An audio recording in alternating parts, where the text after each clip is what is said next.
guys, perkenalkan nama saya Kasih Pergianjur Ruman dari kelas 10 IPA 1. Saat ini saya akan menceritakan kembali isi hikayat tentang Hang Tuah. Suatu hari terdapat pasangan yang bernama Hang Mahmud dan Dang Merdu yang dikaruniai seorang anak laki-laki yang bernama Hang Tuah. Keluarga itu tinggal pada suatu desa yang disebut dengan Sungai Duyung. Di daerah tersebut, seluruh warga mengetahui bahwasannya Raja Bintan yang merupakan pimpinan wilayah itu dikenal baik dan juga disegani oleh segenap rakyatnya. Mahmud akhirnya berkeluh kesah di depan istrinya tersebut untuk dapat diizinkan mengadu nasibnya di Bintan.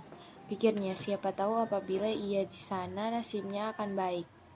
Dan setelah ia berdiskusi dengan sang istri, tiba malamnya Mahmud bermimpi terdapat bulan yang turun dari langit dan kemudian bersinar di atas kepala anaknya, yakni Hang Tuah. Mahmud pun terbangun dari tidurnya dan kemudian menemukan anaknya dan melihat anaknya memancarkan bau yang sangat wangi. Dan pada pagi hari, keluarga itu akan mengadakan acara syukuran. Beberapa hari kemudian, Hang Tuah ikut membantu ayahnya untuk membelah sejumlah kayu yang akan dijadikan persediaan. Dan tepat pada saat itu datanglah sejumlah pemberontak yang berniat untuk membunuh orang yang ada di desa tersebut. Warga desa pun berlarian dengan panik untuk menyelamatkan dirinya. Akan tetapi Hang Tuah masih saja tetap sibuk untuk membelah kayu. Dari kejauhan, ibu dari Hang Tuah berteriak dengan panik dan menyuruhnya untuk pergi akan menyelamatkan diri. Tetapi sudah terlambat dikarenakan pemberontakan tersebut telah berada tepat di depannya. Dan pemberontak itu mencoba untuk menusuk perut Hang Tuah dengan keras, tetapi Hang Tuah berhasil menghindarinya. Kemudian ketika terdapat kesempatan, Hang Tuah mengayunkan kapak untuk membelah kayunya tepat di atas kepala pemberontak itu, dan kemudian pemberontak itu pun mati.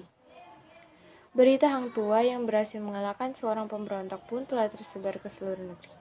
Ia pun lalu diundang ke dalam istana oleh raja untuk suatu bentuk terima kasihnya pada Hang Tuah. Raja sering mengundangnya untuk dapat ke istana kemudian menjadi seseorang yang dipercayai oleh raja. Hal itu membuat sejumlah pegawai dan juga tumenggung merasa iri terhadapnya. Orang-orang itu kemudian bekerja sama dan kemudian memfitnah Hang Tuah. Seorang tumenggung mengatakan kepada raja bahwasanya Hang Tuah sudah merencanakan pengkhianatannya terhadap kerajaan dan ia juga tengah mendekati seorang gadis yang ada di istana yang bernama Dang Setia. Setelah mendengar itu, raja kemudian menjadi marah dan kemudian menyuruh sejumlah pengawalnya untuk membunuh Hang Tuah. Tetapi Allah melindunginya yang tak bersalah itu sehingga pegawai tak bisa membunuh Hang Tuah.